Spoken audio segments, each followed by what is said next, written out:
نحمده ونصلي على رسوله الكريم اما بعد فاعوذ بالله من الشيطان الرجيم بسم الله الرحمن الرحيم رب اشرح لي صدري ويسر لي امري واحلل عقدة من لساني يفقهوا اس پر کتنا عمل ہوا؟ جی آپ بتائیے. وضو کر کے سوئی تھی رات؟ اوکے الحمدللہ. پھر تو رات بھر آپ کے لیے دعائیں ہوتی رہی ہیں. جی آپ نے کیا کیا؟ بسم اللہ پڑھ کے دروازہ بند کیا اور برتن ڈھانپے. کیا گھر والوں کو بتایا؟ ورنہ وہ کہیں گے آپ خبتی ہو گئے ہیں اور یہ کیا شروع ہو گیا، ہر چیز ڈھانپو، بند کرو، الٹا کرو. جی عشاء کے بعد باتیں نہیں کی. اچھا آپ بستر جھاڑ کے سوئی؟ اوکے چلے الحمدللہ. دوسروں کے ساتھ کس نے شیئر کیا جو کلاس میں نہیں آتے، باہر کے لوگوں کے ساتھ جو یہاں نہیں ہیں؟ انہوں نے جب اپنے شوہر سے کہا تو ان کا کہاں لکھا ہوا ہے، تو انہوں نے پھر حدیث دکھائی ان کو. گڈ. عشاء کے بعد ٹی وی نہیں لگایا. اوکے الحمدللہ گڈ. چلیے آگے چلتے ہیں. صفحہ نمبر 8 سے ہاتھ دھو کر سونا. اگر کسی وجہ سے وضو نہ کر سکیں تو ہاتھ ضرور دھو لیں. سیدنا ابو ہریرہ سے روایت ہے کہ رسول اللہ صلی اللہ علیہ وسلم نے فرمایا، من نام وفی یدہ غمر ولم یغسلہ فاصابہ شیء فلا یلومن الا نفسہ. سنن نبی داؤد. جو شخص اس حال میں سو گیا کہ اس کے ہاتھ پر چکنائی لگی رہ گئی اور اس نے اسے نہیں دھویا، یعنی جیسے کھانے کے بعد ہاتھوں کے ساتھ کچھ گھی وغیرہ لگا ہوتا ہے، اور پھر اسے کچھ ہو گیا تو وہ سوائے اپنے آپ کے کسی کو ملامت نہ کرے.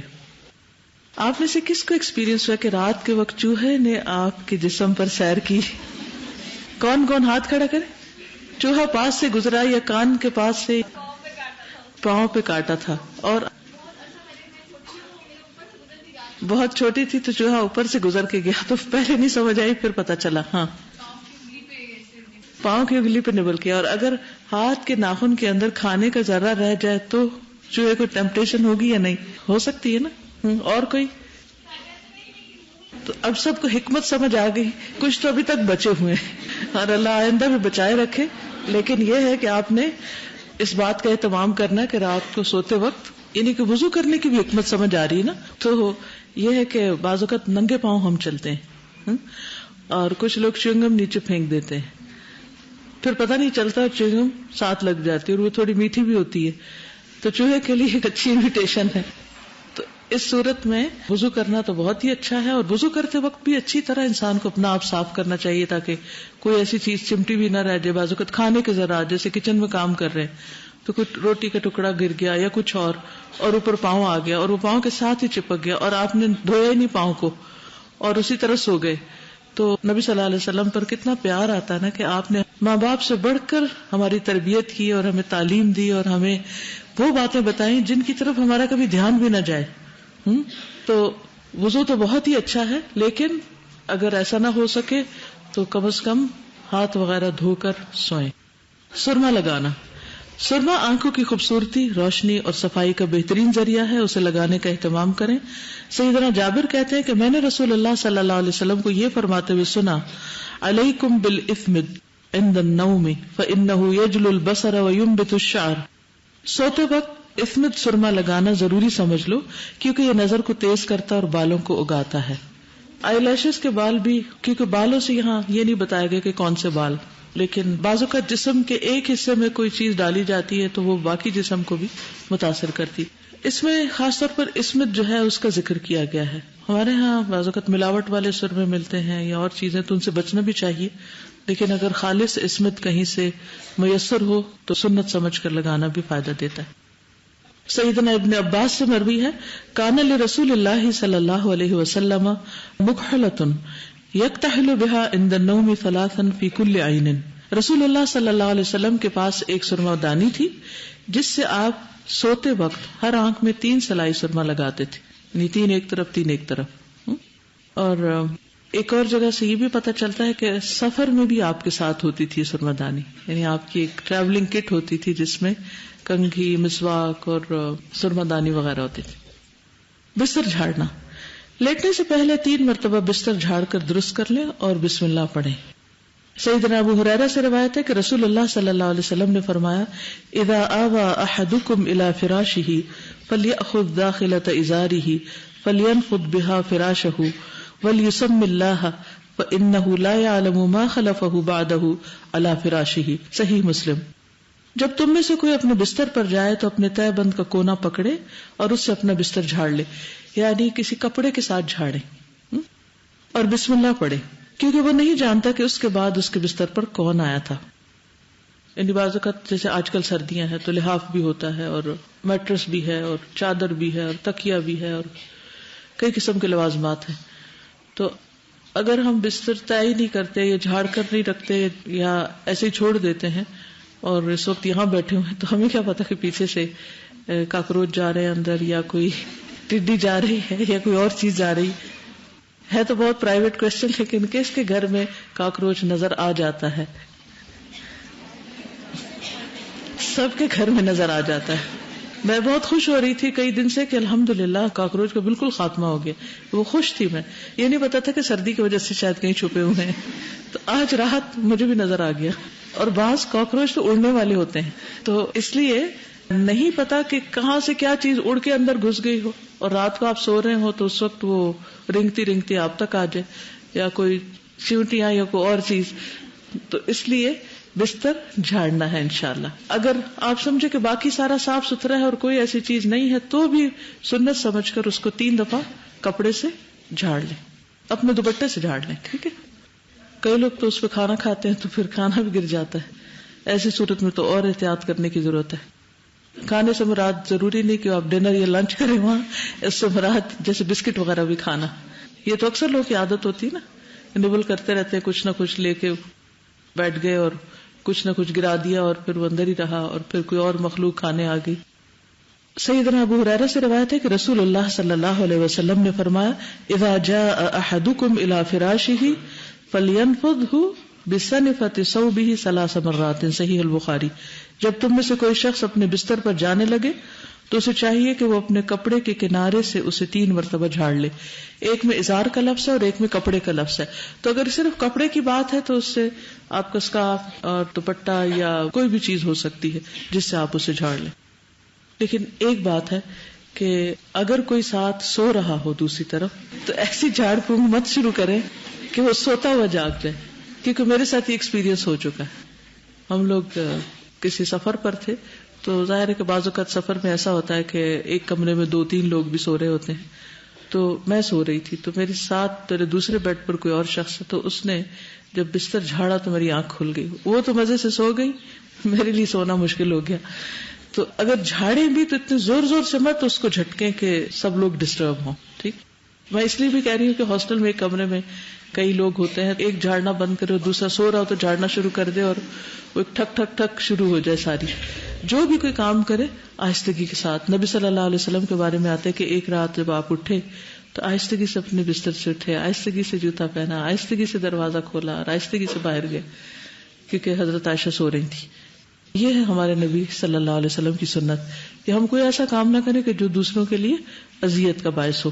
یہ نہ ہو کہ اس قدر دھوم مچائے سنت کی پیروی میں کہ لوگ سنتوں سے متنفر ہو جائے. اکثر لوگ مولوی طبقے سے کیوں ناراض رہتے ہیں؟ کیونکہ بعض اوقات وہ اسلام پر عمل اس طریقے سے کرتے ہیں کہ دوسرے لوگ اس کو سمجھ نہیں پاتے یا ان کے لیے وہ چیز مشکل ہوتی. تو دین کو آسان بنائیں اور آسان طریقے اختیار کریں، یعنی سنت کو بدنام نہیں کرنا آپ نے. ٹھیک. پھر ہے چراغ بجھانا. سونے سے قبل گھر کی روشنیاں بجھا دیں. روشنی میں سونا مضر صحت بھی ہے.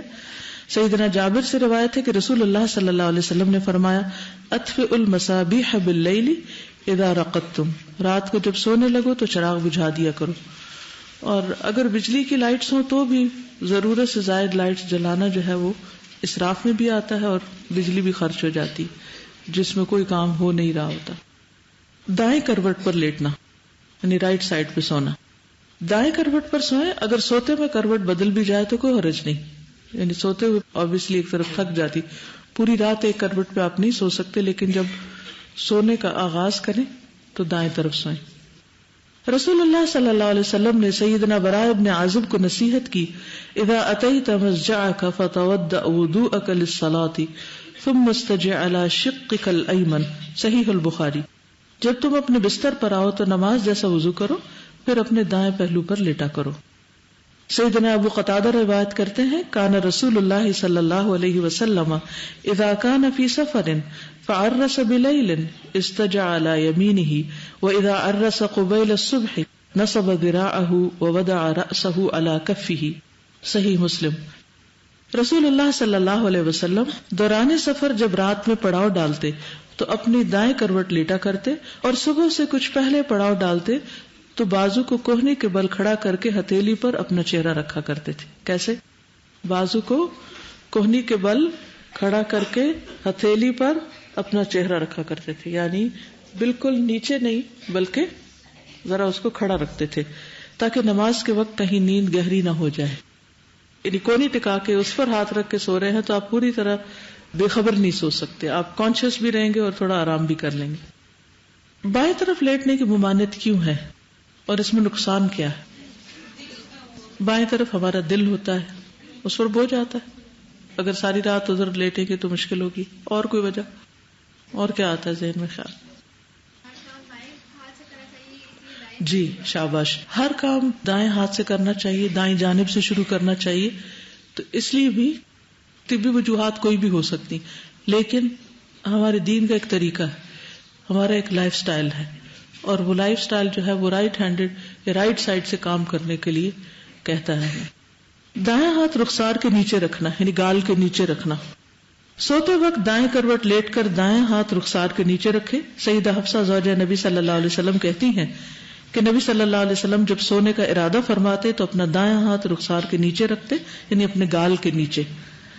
پھر 3 مرتبہ فرماتے اللہم قنی عذابک یوم تبعث عبادک.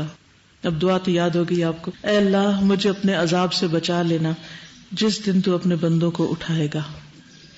یہ کون دعا مانگتا تھا؟ نبی صلی اللہ علیہ وسلم. آپ کے تو سارے گناہ بخشے ہوئے تھے، پھر آپ کیوں یہ دعا مانگتے تھے؟ اصل میں آخرت کا عذاب چیز ہی ایسی کہ جس سے ہم سب کو ڈرنا چاہیے، اور آپ نے صرف ہمیں حکم نہیں دیا، کر کے دکھایا. اور ویسے بھی نیند جو ہے وہ موت سے قریب تر ہے، موت کا ہی ایک ایکسپیرینس ہے، کیونکہ ایک روح چلی جاتی ہے انسان کے جسم سے. تو اس صورت میں انسان کو نہیں پتا کہ کل اٹھے گا یا نہیں اٹھے گا. اگر رات کا سونا آخرت کا سفر شروع کرنے کا باعث ہے تو پھر اس میں سب سے زیادہ فکر آخرت کی ہونی چاہیے. عام طور پر رات کو سوتے ہوئے لوگوں کی زیادہ تر فکر کس چیز کی ہوتی ہے اور خواب بھی کس چیز کے دیکھتے ہیں؟ جو دن بھر کیا ہوتا ہے یا کل پیش آنے والا ہوتا ہے، یعنی دنیا کے دن، پاسٹ، پریزنٹ، فیوچر، اس کے بارے میں زیادہ سوچتے ہیں. آخرت کے بارے میں ہم کم ہی سوچتے ہیں. حالانکہ ہم سب کو اصل فکر اس دن کی لگنی چاہیے جس دن کوئی بھی کام نہیں آئے گا. تو آج رات سوتے وقت اپنے فکر افکار کا بھی جائزہ لیں کہ آپ کیا سوچتے ہیں، اس وقت کیا چیز آپ کی نیند خراب کر دیتی. سیدنا حذیفہ نے فرمایا کان النبی صلی اللہ علیہ وسلم اذا اخذ مضجعه من اللیل وضع یده تحت خدہ. صحیح البخاری. نبی صلی اللہ علیہ وسلم جب رات کو اپنے بستر پر لیٹتے تو اپنا ہاتھ رخسار کے نیچے رکھتے. پیٹ کے بل نہ لیٹنا، یعنی اوندے منہ نہیں لیٹنا.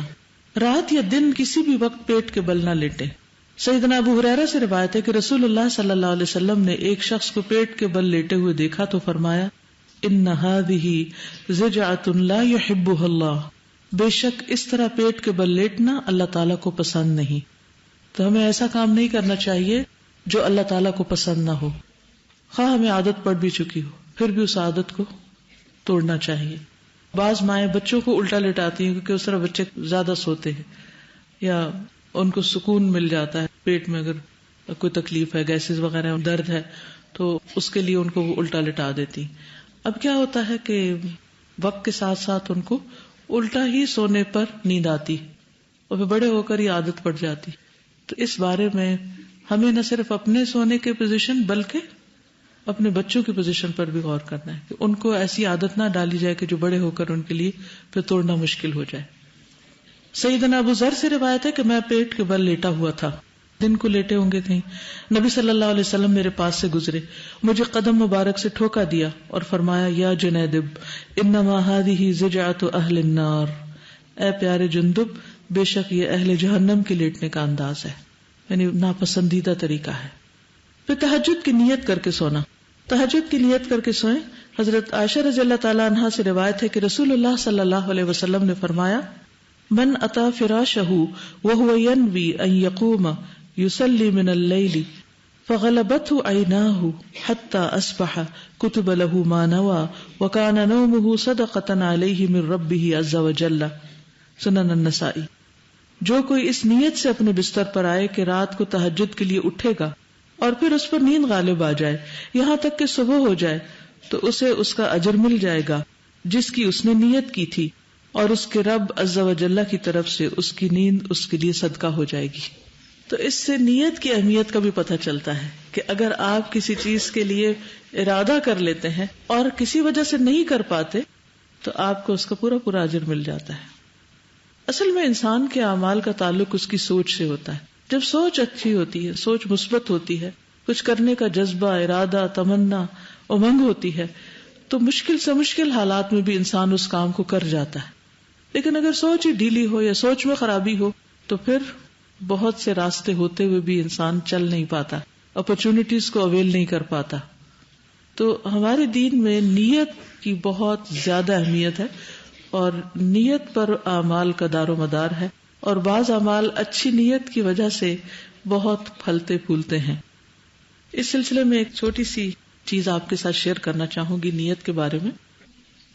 یہ ایک بلڈنگ کی تصویر ہے جو حضرت عثمان رضی اللہ تعالیٰ عنہ کے نام پر وقف ہے. اگر آپ مکہ میں جائیں تو آپ دیکھیں گے کہ بہت سی بلڈنگز پہ بلڈنگز نظر آتی ہیں اور ان پر اکثر لکھا ہوتا ہے وقف اور آگے نام لکھا ہوتا ہے. اسی طرح مدینہ میں بھی بہت سی بلڈنگز جو ہیں وہ وقف ہیں.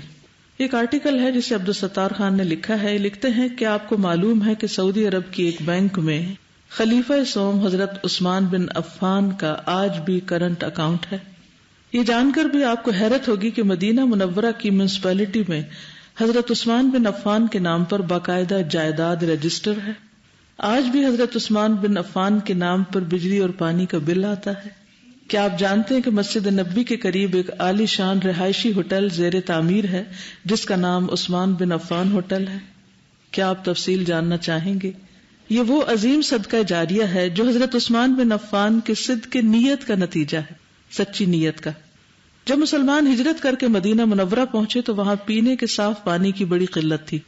ایک یہودی کا کنواں تھا جو مسلمانوں کو پانی مہنگے داموں فروخت کرتا. قصہ سب نے سن رکھا نا. اس کنویں کا نام بئر روما تھا، یعنی روما کو کنواں. مسلمانوں نے رسول اکرم صلی اللہ علیہ وسلم سے شکایت کی اور اپنی پریشانی سے آگاہ کیا. رسول اکرم صلی اللہ علیہ وسلم نے فرمایا کون ہے جو یہ کنواں خریدے اور مسلمانوں کے لیے وقف کر دے؟ ایسا کرنے پر اللہ تعالیٰ اسے جنت میں چشمہ عطا کرے گا. حضرت عثمان یہودی کے پاس گیا اور کنواں خریدنے کی خواہش کا اظہار کیا. کنواں چونکہ منافع بخش آمدنی کا ذریعہ تھا، وہ پانی بیچتا تھا، اس لیے یہودی نے فروخت کرنے سے انکار کر دیا. حضرت عثمان نے یہ تدبیر کی کہ یہودی سے کہا کہ پورا کنواں نہ صحیح، آدھا کنواں مجھے دے دو. آدھا کنواں فروخت کرنے پر ایک دن کنویں کا پانی تمہارا اور ایک دن میرا ہوگا، یعنی باری لگا لیتے. تو وہ لالچ میں آ گیا. اس نے سوچا کہ حضرت عثمان اپنے دن میں پانی زیادہ پیسوں میں فروخت کریں گے، اس طرح مزید منافع کمانے کا موقع مل جائے گا. اس نے آدھا کنواں حضرت عثمان کو فروخت کر دیا. حضرت عثمان نے اپنے دن مسلمانوں کو کنویں سے مفت پانی حاصل کرنے کی اجازت دے دی. لوگ حضرت عثمان کے دن مفت پانی حاصل کرتے اور اگلے دن کے لیے بھی ذخیرہ کر لیتے. یہودی کے دن کوئی شخص بھی پانی خریدنے نہ جاتا. یہودی نے دیکھا کہ اس کی تجارت بالکل ماند پڑ گئی تو اس نے حضرت عثمان سے باقی آدھا کنواں خریدنے کی گزارش کی کہ تو یہ آدھا بھی خرید لیں. اس پر حضرت عثمان راضی ہو گئے. پورا کنواں خرید کر مسلمانوں کے لیے وقف کر دیا. اس دوران ایک آدمی نے حضرت عثمان کو کنواں دگنی قیمت پر خریدنے کی پیشکش کی. کسی اور نے کہا کہ آپ ڈبل پرائس پہ مجھے دے دیں. حضرت عثمان نے فرمایا کہ مجھے اس سے کہیں زیادہ کی پیشکش ہے. اس نے کہا میں 3 گنا دوں گا. حضرت عثمان نے فرمایا مجھے اس سے زیادہ گنا کی پیشکش. اس نے کہا میں 4 گنا دوں گا. انہوں نے کہا مجھے اس سے زیادہ ملتی. آدمی بڑھاتا رہا. حضرت عثمان یہی جواب دیتے رہے یہاں تک کہ اس آدمی نے کہا حضرت آخر کون ہے جو آپ کو 10 گنا زیادہ منافع دے رہا ہے؟ حضرت عثمان نے فرمایا میرا رب مجھے ایک نیکی پر 10 گنا اجر دینے کی پیشکش کرتا ہے. وقت گزرتا رہا اور یہ کنواں مسلمانوں کو سیراب کرتا رہا، یہاں تک کہ کنویں کے ارد گرد کھجوروں کا ایک بہت بڑا باغ بن گیا. عثمانی سلطنت کے زمانے میں اس باغ کی دیکھ بھال ہوئی.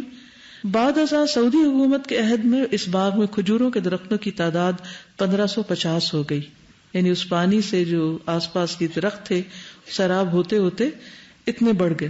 یہ باغ میونسپلٹی میں حضرت عثمان بن عفان کے نام پر رجسٹر کر دیا گیا.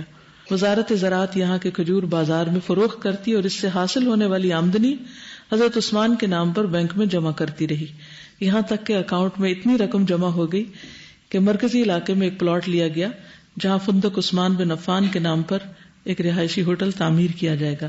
اس ہوٹل سے سالانہ 50 ملین ریال آمدنی متوقع ہے. اس کا آدھا حصہ یتیموں اور غرباء میں تقسیم ہوگا، دوسرا حضرت عثمان کے اکاؤنٹ میں جمع ہوگا. اندازہ کیجیے کہ حضرت عثمان کے انفاق کو اللہ تعالیٰ نے کیسے قبول کیا، اس میں کیسی برکت عطا کی کہ قیامت تک کے لیے صدقہ جاریہ بن گیا.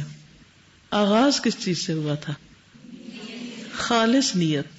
جب ہماری نیت میں کھوٹ ہوتا ہے نا، ہمارے ارادے ٹھیک نہیں ہوتے، ہماری سوچیں منفی ہوتی ہیں تو کام نہیں ہوتے. اور نیت خالص ہو جائے تو کام نہ بھی ہو تو بھی اجر لکھا جاتا ہے. اور بعض اوقات ہم نہ کر سکے کوئی اور بھی کر لے تو بھی اجر ہمارے لیے لکھا جاتا ہے کہ ہم نے اس کا ارادہ کیا تھا. تو بتائیے تہجد کا کیا کرنا ہے؟ ارادہ ڈھیلا ڈالا نہیں، کیسا؟ پکا. ورنہ تو آنکھ کھلی رہے گی، بستر پہ پڑے رہیں گے اور اٹھ نہیں سکیں گے، توفیق نہیں ملے گی. اپنے آپ سے 1 دفعہ کہیں، 2 دفعہ کہیں، 3 دفعہ کہیں، 4 دفعہ کہیں، کہتے رہیں، دعا مانگتے رہیں، مانگتے رہیں، مانگتے رہیں. آخر اللہ سبحانہ وتعالیٰ آپ کو ضرور موقع دے. اور پھر جب اللہ تعالیٰ توفیق دے دے تو پھر یہ دعا مانگے کہ اللہ یہ توفیق چھیننا نہیں. اور زیادہ نہ صحیح تو 2 رکعت سے شروع کر لیں. اور آج کل تو راتیں لمبی ہیں، کیا جا سکتا ہے. اور اگر آپ کے دل میں ہوگا اور بیماری کی وجہ سے یا سفر کی وجہ سے یا کسی وجہ سے نہیں بھی کر پائیں گے تو وہ لکھا جاتا رہے گا. تو سچی نیت ضروری. رات کو نیند کے لیے ضروری ہے، اچھی نیند کے لیے، کہ رات کو لائٹ بند کر دیں. تو وہ میں نے الحمدللہ کیا. تھوڑی سی دیر ہو گئی تھی سونے میں، تو مجھے یہی تھا کہ اللہ تعالیٰ اسی میں برکت دے گا. اور پھر رات کو میری آنکھ کھل گئی تقریباً 2-2:30 بجے اور میں کافی فریش تھی.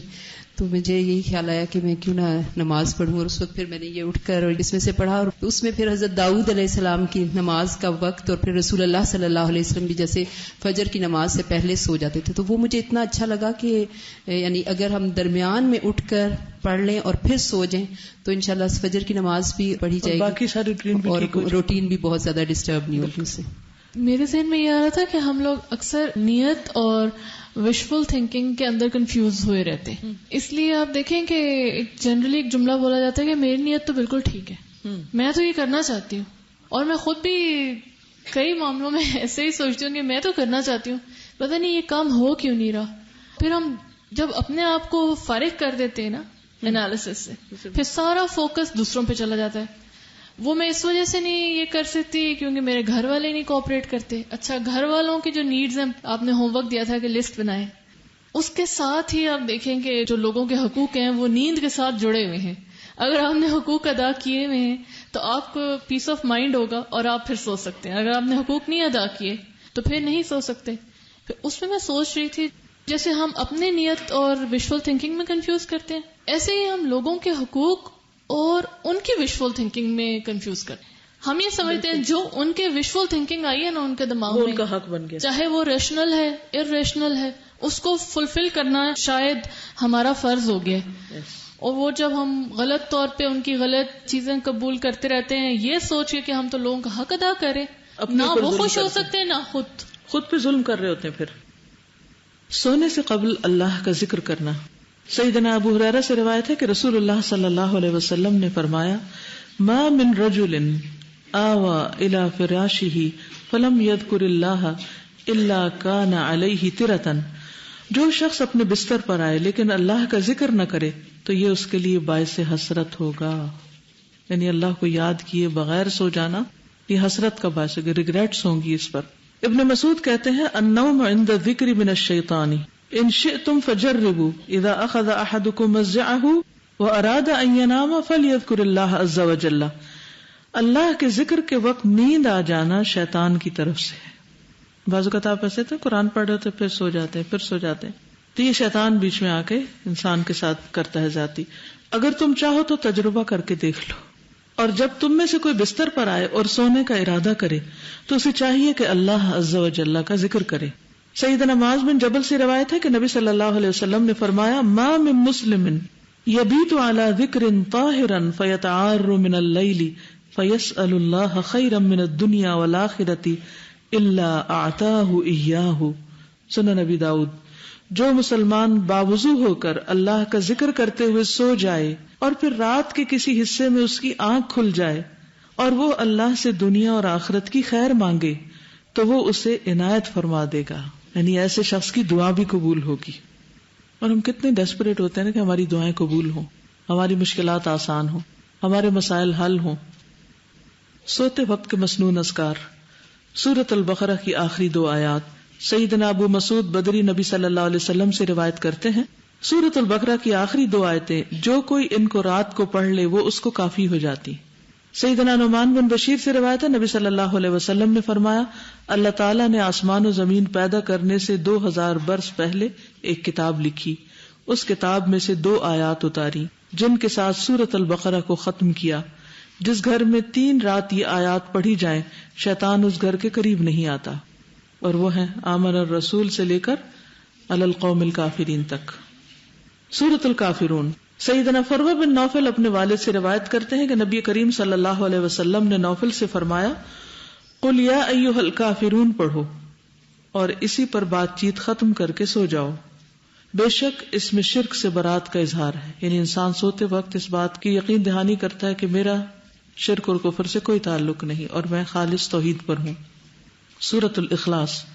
سیدنا ابو درداء سے روایت ہے کہ رسول اللہ صلی اللہ علیہ وسلم نے فرمایا کیا تم اس سے عاجز ہو کہ ہر رات 1/3 قرآن پڑھ لو؟ صحابہ نے عرض کیا کہ 1/3 قرآن کس طرح پڑھیں؟ آپ نے فرمایا قل هو اللہ احد 1/3 قرآن کے برابر ہے. سورۃ الاخلاص اور معوذتین. سیدہ عائشہ رضی اللہ تعالی عنہا روایت کرتی ہیں کہ نبی صلی اللہ علیہ وسلم جب اپنے بستر پر آرام فرماتے تو روزانہ رات کو اپنے دونوں ہاتھوں کو ملا کر ان پر قل هو اللہ احد، قل اعوذ برب الفلق اور قل اعوذ برب الناس پڑھ کر پھونک مارتے. پھر دونوں ہاتھ اپنے تمام جسم پر پھیرتے جہاں تک ممکن ہوتا. پہلے اپنے سر اور چہرے پر پھیرتے اور سامنے کے بدن پر، اور یہ عمل آپ 3 مرتبہ کرتے تھے. اب اس میں آپ دیکھیے کہ ایک طرح سے آپ اپنے آپ کو حصار میں دے رہے ہوتے ہیں، پروٹیکٹ کر رہے ہوتے ہیں، اپنے آپ کو خود ہی دم کر رہے ہوتے ہیں. اور اگر ساتھ ساتھ معنی پر آپ غور کرتے جائیں، سب سے پہلے آپ اللہ سبحانہ وتعالیٰ کی توحید بیان کرتے ہیں، پھر اس کے بعد پناہ لیتے ہیں قل اعوذ برب الفلق من شر ما خلق ومن شر غاسق اذا وقب ومن شر النفاثات فی العقد. اتنے لوگوں کو جادو کی شکایت ہے، ہر دوسرا شخص اس شک میں مبتلا ہے کہ اس پر کسی نے کچھ کر رکھا ہے. تو اس میں آپ دیکھیے کہ ہر روز اگر آپ اپنے آپ کو اس طرح پروٹیکٹ کریں گے اللہ کے فضل سے، اللہ کا نام لے کر، تو جادو وغیرہ اگر نہیں ہوا تو ہوگا نہیں انشاءاللہ، اور اگر ہو چکا تو وہ بھی نکل جائے گا. ٹھیک ہے، تو پریشانی نہیں رہے گی، اور وہ کم از کم وہم تو نکل جائے گا کہ مجھے کچھ نہیں ہو سکتا، میں تو پروٹیکشن میں ہوں، بلٹ پروف پہنا ہوا ہے. اس میں قل یا ایھا الکافرون نہیں شامل، اس میں صرف قل هو اللہ، قل اعوذ برب الفلق اور قل اعوذ برب الناس، 3 صورتیں. ٹھیک ہے. سیدنا معاذ بن عبداللہ اپنے والد سے روایت کرتے ہیں ہم ایک بارش والی رات اور سخت اندھیری رات میں نکلے. ہم رسول اللہ صلی اللہ علیہ وسلم کو ڈھونڈ رہے تھے کہ وہ ہمیں نماز پڑھائیں. چنانچہ ہم نے آپ کو پا لیا تو آپ نے فرمایا کہو، تو میں کچھ نہ بولا. آپ نے پھر فرمایا کہو، تو بھی میں کچھ نہ بولا. آپ نے پھر فرمایا کہو، تو میں نے عرض کیا اے اللہ کے رسول صلی اللہ علیہ وسلم میں کیا کہوں؟ آپ نے فرمایا کہو قل هو اللہ احد اور معوذتین الفلق اور الناس. صبح اور شام 3 بار یہ کہہ لو تو یہ ہر چیز سے تمہاری کفایت کریں گی. تو اس سے یہ پتہ چلتا ہے کہ صبح شام کی دعاؤں میں جو ہم پڑھتے ہیں 3 بار، تو یہ بھی ہر طرح کے شر سے انسان کو محفوظ رکھتی ہیں. سیدنا عقبہ بن عامر سے روایت ہے کہ رسول اللہ صلی اللہ علیہ وسلم نے فرمایا تم نہیں دیکھتے کہ آج کی رات ایسی آیات اتاری گئیں کہ ان کی مثل کبھی نہیں دیکھی گئی. یعنی بہت ہی بہترین آیات ہیں، اور وہ ہیں قل اعوذ برب الفلق اور قل اعوذ برب الناس. پھر آیت الکرسی. آیت الکرسی قرآن مجید کی سب سے عظیم آیت ہے. سیدنا محمد بن ابی کعب اپنے والد سے روایت کرتے ہیں کہ ان کے کھجوروں کے کھلیان یعنی باغ تھے، وہ اس میں کمی دیکھتے تھے کہ کم ہیں کھجوریں، کم ہو رہی ہیں. تو ایک رات انہوں نے چور کو پکڑ لیا. وہ جانور سے مشابہ ایک 9 عمر لڑکا تھا. انہوں نے اس کو سلام کیا تو اس نے جواب دیا. انہوں نے کہا تم کون ہو، جن یا انسان؟ اس نے کہا میں جن ہوں. انہوں نے کہا اپنا ہاتھ میری طرف بڑھاؤ. تو اس نے اپنا ہاتھ بڑھایا. اس کا ہاتھ کتے کے ہاتھ کی طرح تھا اور اس کے بال کتے کے بال کی طرح تھے، یعنی جن کی شکل ایسی تھی. انہوں نے پوچھا کیا اس طرح جنوں کی تخلیق ہوتی ہے، یعنی جنوں کی شکل ایسی ہوتی ہے؟ اس نے کہا جن یہ جانتے ہیں کہ جنوں میں مجھ سے زیادہ شدید اور کوئی نہیں. انہوں نے کہا تم میرے پاس کیوں آئے ہو؟ اس نے کہا ہمیں خبر ملی ہے کہ تم صدقہ کرنا بہت پسند کرتے ہو، تو ہم تمہارے کھانے میں سے اپنا حصہ لینے آئے ہیں. انہوں نے کہا کیا چیز تم سے بچا سکتی؟ اس نے کہا وہ آیت جو سورۃ البقرہ میں ہے، اللہ لا الہ الا هو الحی القیوم. جو کوئی اسے رات کو پڑھے گا وہ صبح تک ہم سے پناہ میں رہے گا، اور جو صبح اسے پڑھے گا وہ رات تک ہم سے پناہ میں رہے گا. پھر جب صبح کو انہوں نے اس بات کا ذکر نبی صلی اللہ علیہ وسلم سے کیا تو آپ نے فرمایا اس خبیث نے سچ کہا ہے. ایک اور روایت بھی ہے سیدنا ابو ہریرہ کی کہ مجھے رسول اللہ صلی اللہ علیہ وسلم نے صدقہ فطر کی حفاظت کے لیے مقرر فرمایا تو ایک شخص آیا اور اس نے غلے سے لپے بھر بھر کر نکالنا شروع کر دیا. میں نے اس کو پکڑ لیا اور کہا میں تجھے ہر صورت میں رسول اللہ صلی اللہ علیہ وسلم کے پاس لے جاؤں گا. وہ کہنے لگا میں محتاج آدمی ہوں، بال بچے دار ہوں، سخت ضرورت مند ہوں. چنانچہ میں نے اسے چھوڑ دیا. صبح ہوئی تو رسول اللہ صلی اللہ علیہ وسلم نے دریافت فرمایا ابو ہریرہ گزشتہ رات تمہارے قیدی کا کیا بنا؟ میں نے عرض کیا اللہ کے رسول صلی اللہ علیہ وسلم اس نے اپنی شدید حاجت کا اظہار کیا اور بال بچوں کا شکوہ کیا، میں نے اس پر رحم کیا اور پھر اسے چھوڑ دیا. آپ نے فرمایا خبردار رہنا، اس نے جھوٹ بولا ہے، وہ پھر آئے گا. پھر آپ صلی اللہ علیہ وسلم کے فرمان کی وجہ سے یقین تھا کہ ضرور آئے گا. چنانچہ میں اس کی گھات میں بیٹھ گیا. وہ آیا اور غلے میں سے لپیں بھرنے لگا.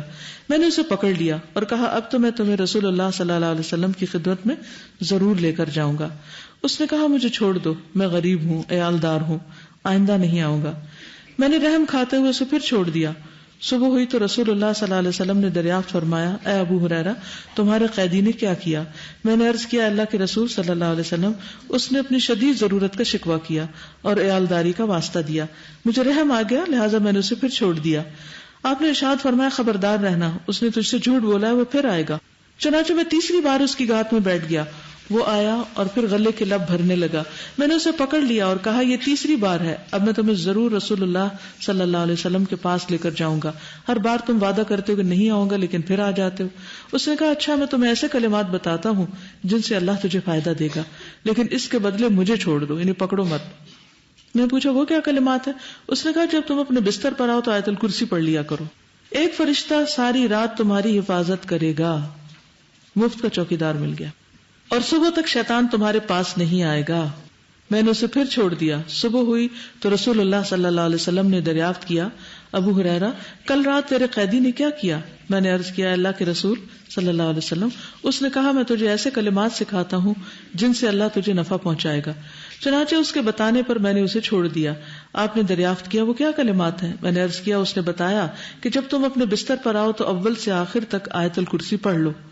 اللہ کی طرف سے ایک فرشتہ رات بھر تیری حفاظت کرے گا اور شیطان بھی تمہارے قریب نہ آئے گا. صحابہ کرام خیر و بھلائی کے بہت حریص تھے. نبی صلی اللہ علیہ وسلم نے فرمایا ہاں اس نے تجھ سے سچی بات کہی لیکن وہ خود جھوٹا ہے. تجھے معلوم ہے 3 راتوں سے تیرے پاس کون آ رہا تھا؟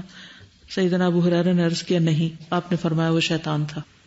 تو بعض شیطان بھی سکھاتے ہیں پڑھاتے ہیں، تو ضروری نہیں ہوتا کہ ہر سکھانے والا متقی پرہیزگار ہو. اور بعض لوگ خود ایمان نہیں بھی رکھتے تو بھی اچھی اچھی باتیں کرتے ہیں. اس سے یہ بھی پتہ چلتا ہے کہ ایمان اصل میں کیا ہے. صرف زبان کے اقرار کا نام نہیں، دل سے ایمان، زبان سے اقرار اور عمل کی تصدیق کا نام ہے. اگر کوئی شخص عمل نہیں کرتا تو اس کا ایمان ناقص ہے. ٹھیک ہے نا؟ تو عمل جو ہے وہ ایمان میں داخل ہے. اسی لیے عمل کرنے سے ایمان بڑھتا ہے اور نہ کرنے سے ایمان گھٹ جاتا ہے اور گناہ کرنے سے ایمان نیچے جاتا ہے. لیکن خوارج نے کیا کہا کہ اگر آپ گناہ کریں گے تو آپ ایمان سے باہر نکل جاتے، کیونکہ وہ ایمان کو بس ایک سالڈ ہول چیز کی طرح سمجھتے ہیں کہ جیسے ایک بال ہے، اگر آپ نے کلمہ پڑھ لیا تو وہ اندر آ گیا اور اگر آپ نے جھوٹ بولا تو وہ باہر چلا گیا تو آپ کافر ہو گئے. اسی لیے وہ کبیرہ گناہ کے مرتکب کو مباح الدم قرار دیتے تھے، یعنی ان کو خون حلال سمجھتے تھے. ٹھیک. اور اس کے برعکس مرجئہ نے کیا کہا؟ کچھ بھی کرے مومن ہے. ان کے نزدیک شیطان بھی مومن ہے کیونکہ وہ اللہ تعالیٰ کو مانتا ہے اور یہ اچھی اچھی باتیں بھی کرتا ہے. تو کوئی چیز نقصان نہیں دیتی، کوئی گناہ نقصان نہیں دیتا. اللہ غفور رحیم ہے. اس حدیث کو کہیں گے کیا؟ کون سی حدیث ہے یہ؟ قولی ہے، فعلی ہے، تقریری ہے؟ تقریری ہے. کس طرح؟ آپ نے اسے کنفرم کیا کہ ہاں ٹھیک بات کہی ہے. ٹھیک ہے. سورۃ السجدہ اور سورۃ الملک. سیدنا جابر سے روایت ہے نبی کریم صلی اللہ علیہ وسلم اس وقت تک نہ سوتے تھے جب تک سورۃ الف لام میم تنزیل السجدہ نہ پڑھ لیتے، سیدنا جابر سے روایت ہے رسول اللہ صلی اللہ علیہ وسلم اس وقت تک نہ سوتے تھے جب تک الف لام میم التنزیل السجدہ اور تبارک الذی بیدہ الملک نہ پڑھ لیتے. سورۃ الزمر اور سورۃ بنی اسرائیل. سیدہ عائشہ رضی اللہ تعالیٰ عنہا سے روایت ہے نبی صلی اللہ علیہ وسلم سوتے نہیں تھے جب تک الزمر اور بنی اسرائیل نہیں پڑھ لیتے تھے. تب آپ دیکھیے کہ اگر کوئی شخص عشاء کے بعد باتیں نہ کرے اور سونے میں ٹائم ہو تو یہ ساری صورتیں آرام سے پڑھی جا سکتی ہیں. تو ہم چونکہ صورتیں نہیں پڑھتے تو اس لیے پھر گپ شپ سے اپنا دل بہلاتے رہتے ہیں, سکون حاصل کرتے رہتے ہیں حتیٰ کہ نیند آ جائے. دو ڈفرنٹ لائف سٹائلز ہیں نا. پھر ہے تسبیحات فاطمہ. تسبیحات فاطمہ ہر طرح کی تھکاوٹ کا علاج ہے.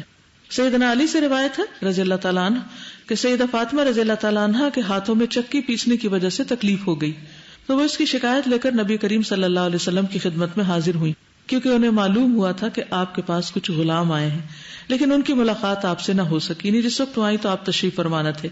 پھر سیدہ فاطمہ نے حضرت عائشہ سے اس بات کا ذکر کیا. آپ جب گھر تشریف لائے تو سیدہ عائشہ نے اس کا تذکرہ کیا. حضرت علی بیان کرتے ہیں کہ پھر آپ ہمارے ہاں تشریف لائے. ہم اس وقت اپنے بستروں پر لیٹ چکے تھے. ہم نے اٹھنا چاہا تو آپ نے فرمایا تم دونوں لیٹے رہو. پھر آپ میرے اور فاطمہ کے درمیان بیٹھ گئے. میں نے آپ کے قدموں کی ٹھنڈک اپنے پیٹ پہ محسوس کی. پھر آپ نے فرمایا تم دونوں نے جو چیز مجھ سے مانگی ہے کیا میں اس سے بہتر ایک بات نہ بتاؤں؟ جب تم اپنے بستر پر لیٹ جاؤ تو 33 مرتبہ سبحان اللہ, 33 مرتبہ الحمدللہ اور 34 مرتبہ اللہ اکبر کہا کرو. یہ تمہارے لیے خادم سے بہتر ہے. اس میں 2-3 چیزیں آ رہی.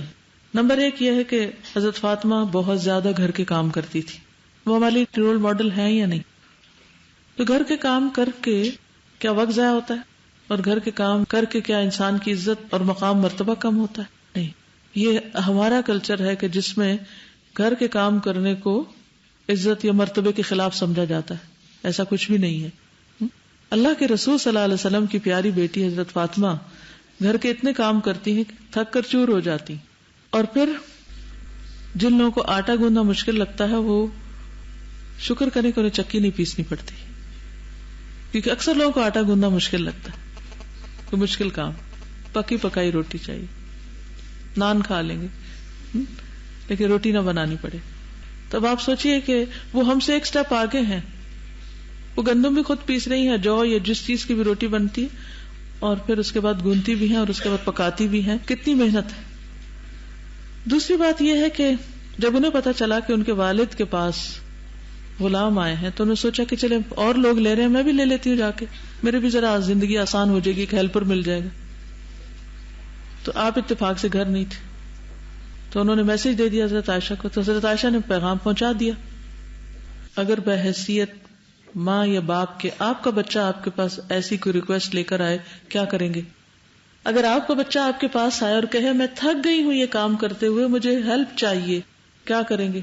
اگر تو ماں باپ کے اندر ابیلٹی ہو دینے کی تو وہ ضرور دیتے ہیں, نہیں تو اس کو اس طرح سے فیل ضرور کرواتے ہیں کہ وہ تمہارے پیچھے یس یعنی اگر بچے کام کر رہے ہیں تو ان کے کاموں کا سوچ کے ہی مائیں ان کا دم نکلنے لگتا ہے, رونے لگتی ہیں, اور بعض اوقات تو کہتی بس واپس آ جاؤ, چھوڑو یہ کام کاج, تم اتنے نازوں میں پلی ہوئی تھی, تم کہاں پھنس گئی ہو, اور گھر تک خراب کر دیتے. نبی صلی اللہ علیہ وسلم نے ایسے موقع پر کیا کیا؟ آپ صلی اللہ علیہ وسلم تشریف لے گئے, ساتھ غلام کوئی نہیں لے کر گئے. جب وہ گئے تو وہ دونوں اٹھنے لگے. اس سے کیا پتا چلتا ہے کہ ماں باپ آئے تو اٹھ کر استقبال کرنا چاہیے. آپ نے فرمایا نہیں لیٹے رہو, تو وہ لیٹے رہے. تو آپ ان کے پاس اس طرح بیٹھ گئے, حضرت علی اور فاطمہ سامنے لیٹے ہوئے اور آپ جس طرح اپوزٹ سائڈ پر بیٹھ گئے, اور آپ نے بھی اپنی ٹانگیں دونوں کے بیچ میں لمبی کر لی. آپ کا پاؤں حضرت علی کے پیٹ پہ جا لگا. اس سے کیا پتا چلتا ہے کہ کیسے محبت کے رشتے تھے, کتنے قریبی رشتے تھے, اور کتنی بے تکلفی تھی. اور پھر آپ نے فرمایا تم دونوں نے مجھ سے جو چیز مانگی ہے کیا میں اس سے بہتر چیز نہ بتاؤں؟ ایکچولی ہم لوگوں کے پاس آلٹرنیٹ نہیں ہوتے دینے کے لیے, ہماری مشکل یہ ہے. اسی لیے ہم پھر نہ ان کی تھنکنگ چینج کر پاتے ہیں نہ اپنی کر پاتے ہیں, اور ایک مزری میں مبتلا رہتے ہیں. اور یہ ذکر بتا دیے, اور ان کی بدولت ہمیں بھی آج پتا چل گئے. تو رات کو اگر آپ ان اذکار کو پڑھ لیں تو آپ فریش ہو کر سوئیں گے انشاءاللہ. اور دن کو بھی اگر تھک جائیں تو یہ ذکر شروع کر دیں, اور اب نماز کے بعد بھی کر لیں تو کلاس کی تھکاوٹ دور ہو جائے گی. سبحانک اللہم و بحمدک اشہد ان لا الہ الا انت استغفرک و اتوب الیک. السلام علیکم و رحمۃ اللہ وبرکاتہ.